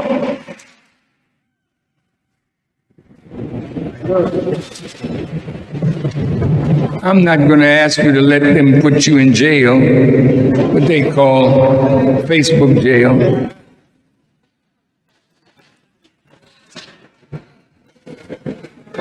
We have a teaching about the maker of the white race. His followers were put in jail. I wonder, is it Facebook jail? And everywhere they looked, there was another one. Till all the jails got filled up. And that's when the president said, I think I better go and start a dialogue with Farrakhan. Because this false mess to give you civil rights and take it back, you owe us. And I'm here, by God's permission, to tell all of you what justice looks like. It's not a white woman, a TV show, and a nice car, and a nice home. I got all of that too. I ain't robbed nobody. That's right.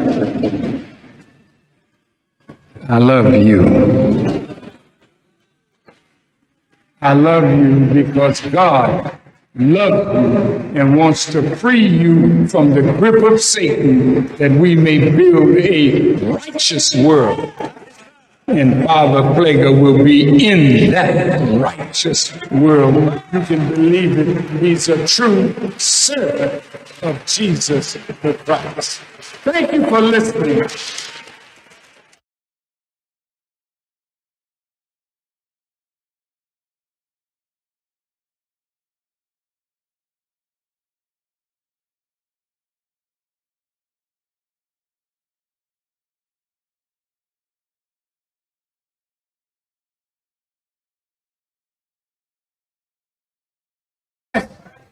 When the Muslims were alive, I'll say it again. When the Muslims were alive, you dead as hell now on both sides. Yes, sir, Brother Minister. Yes, we are. Yes, sir. That's real, Brother Minister. Both sides. That's real. When we was alive, we set up schools. Right. When we were alive, we had supermarkets. We owned buildings. We owned farmland. We were busy doing something, firing our people. Well, I'm telling the Muslims, damn it, if you don't come alive, you will die like you are. And I will say, thank you, Allah, because if they're not doing nothing on top of the earth, let the worms eat their ass. $5,000. Cash payment to anyone who can prove that what lying son of a devil Farrakhan is preaching is consistent with the lessons, supreme wisdom, of Master Fard Muhammad Elijah Muhammad's representation of his teacher Master Fard's teachings.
$5,000. Cash payment to anyone who can prove that what lying son of a devil Farrakhan is preaching is consistent with the lessons, supreme wisdom, of Master Fard Muhammad Elijah Muhammad's representation of his teacher Master Fard's teachings. Do you then believe in a part of the book and disbelieve in the other? What then is the reward of such among you as do this but disgrace in the life of this world, and on the day of resurrection they shall be sent back to the most grievous chastisement. And Allah is not heedless of what you do. 86 These are they who buy the life of this world for the hereafter, so their chastisement shall not be lightened, nor shall they be helped.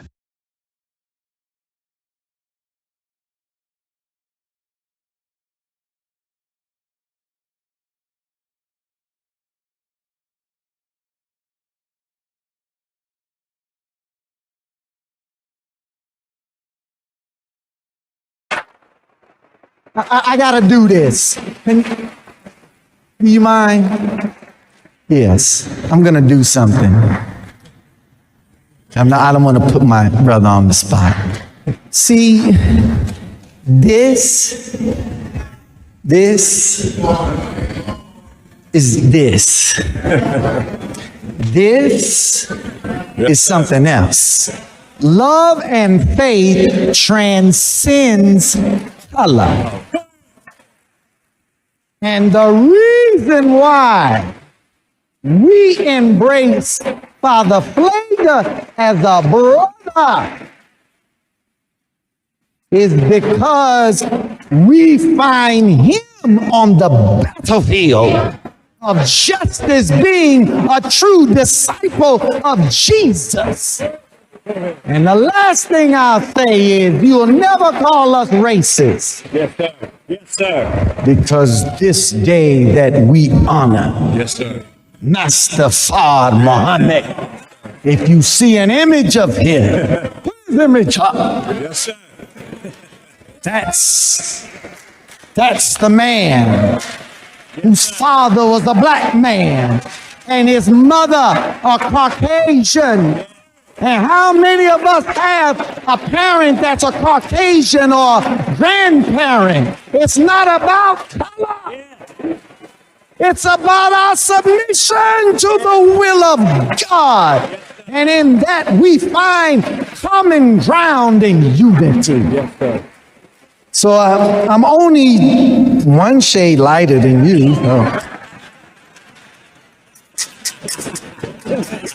And Mustafa may be 4 more shades lighter.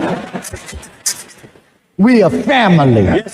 Let's stay a family and be a family and love each other as God would have us to love each other. We love you, Father. Happy Savior's Day. Thank you. I had to do that. We love you. One more time, brother.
On the ship Henrietta Marie, chained Africans crossed the Atlantic with no room to stand. Many died before land appeared. Their bodies were thrown into the ocean behind the ship. the ocean saw. Listen to this closely. This happened to your bloodline. This was planned for profit. Your ancestors still survived it. The water was your ancestors' land. Millions crossed the Atlantic in chains. Many never touched land alive. You are here because they refuse to die quietly. Yeah. From the 1500s to the 1800s, European ships crossed West Africa, Portugal, Britain, Spain, France, and the Netherlands built this trade. They bought and kidnapped African people for labor in the Americas. Historians estimate that 10 to 12 million Africans survived the crossing. Millions more died before reaching shore. People were taken from Angola, Senegal, Ghana, Nigeria, and Congo. Many were marched hundreds of miles to slave ports and chains. At ports like Elmina, Castle, and Bonnie, families were separated forever. The crossing became known as the Middle Passage. Ships packed human beings below deck like cargo. Some ships held more than 400 people at once. The British ship Brooks became famous for how tightly people were packed. Men, women, and children were chained together for weeks or months. Many could not sit upright. Disease spread fast in the heat below deck. Dysentery, fever, dehydration, and starvation killed thousands. Women were sexually abused by crew members during the voyage. Some captives jumped into the ocean rather than live in slavery in 1781. The crew of the slave ship sung through more than 130 Africans into the sea for insurance money. The owners went to court demanding payment for the murdered people. Olaudah Equiana wrote about the smell, the change, and the screaming in his 1789 book. Your ancestors lived through organized torture, created for money. Do not look away from what your ancestors came by. In the water, remember your ancestors. Millions crossed the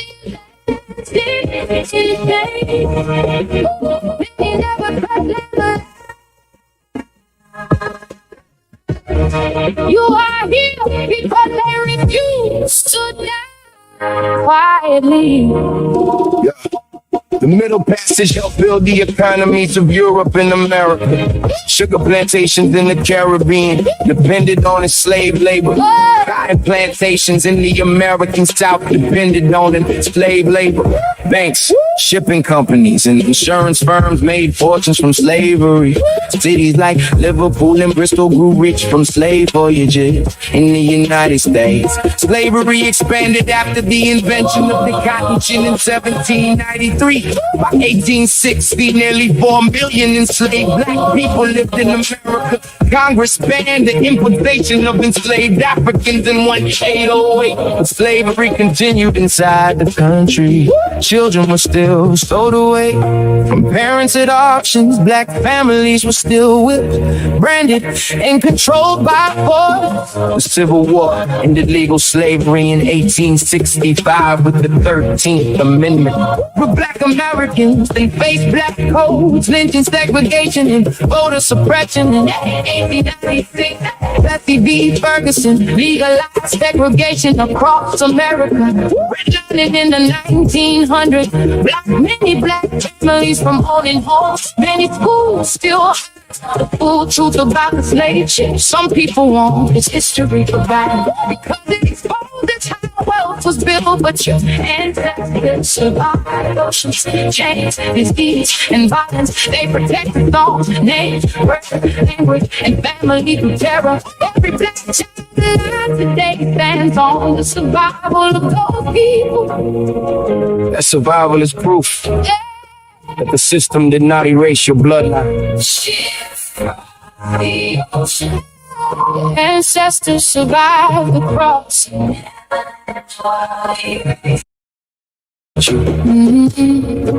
Teach your children. what the Middle Passage was. Do not let anybody turn this history into silence. Your ancestors survived one of the cruelest systems ever created. Stand tall when you remember them. The water still remembers. And now you do too. 1500 to the 1860s. 12.5 million Africans were forced on the ships. Almost 2 million died in the water before they ever touched land. This is the crossing. They call it the Middle Passage. Stop. Put everything down. What I am about to tell you is the truth. It is yours, and no one can take it back. Remember what they tried to drown. They built the ship to break you. And you did not break. 2 million stayed in the sea. And still you are here. You are alive. Because they refuse to die. It started on the coast of West Africa. Ports like Elmina and Ghana, the Bight of Benin, the Bight of Biafra. From around 1500 to 1866, 12.5 million people were captured and sold. The Portuguese began it, then the British, the French, the Dutch, the Spanish, the Royal African Company of England branded people with I ain't even children. On the ship, on the ropes, they packed over 400 human beings below deck. People were chained side by side, lying in their own waste. No room to sit up. The crossing took 6 weeks to 3 months to cross the Atlantic. There was no clean water, no air, no light. Sickness in every corner. Dysentery, smallpox, and starvation killed them in the dark. About 1.8 to 2 million people died at sea on that journey. The crew threw the dead and they're still breathing over the side. Sharks followed the ships across the entire ocean. This was not an accident. The business. This was the plan. Put everything down. What I'm about to tell you is the truth.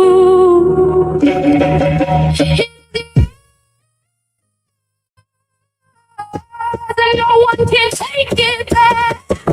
The water remembers what they tried to drown. They built this ship to break you. And you did not break. 2 million stayed in the sea. And still you are here. You are alive. Because they refuse to die. In 1781, on a British ship called the Psalm, the crew threw like 32 different people into the ocean. They did it to claim insurance money on the people they murdered. The court in England in 1783 argued about money, not about the killing. But your ancestors did not all go quietly. In 1839, on the ship Amistad, they pirate called Joseph Sinclair led a revolt and won his freedom in the United States Supreme Court in 1841. There were over 400 recorded uprisings on slave ships. Some chose the water over the chains, and that was their last act of freedom. Every single person who survived that ocean is the reason you exist. Your family did not begin in slavery. Your family survived long enough to reach it. The mothers, the fathers, the children who lived through that water carry life forward to you. Their names were never written down. It's in you right now. That is why what they try to erase in the ocean is sitting in your chest. You are the evidence that they could not finish what they started. They did not take you.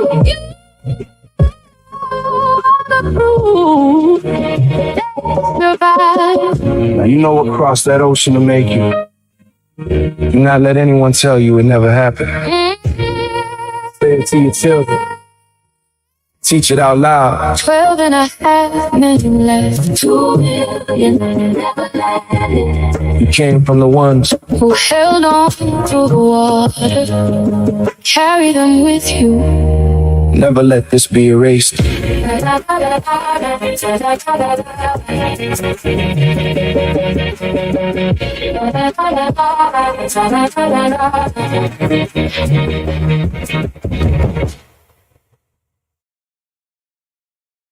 5,000. Cash payment to anyone who can prove that what lying son of a devil Farrakhan is preaching is consistent with the lessons, supreme wisdom, of Master Fard Muhammad Elijah Muhammad's representation of his teacher Master Fard's teachings.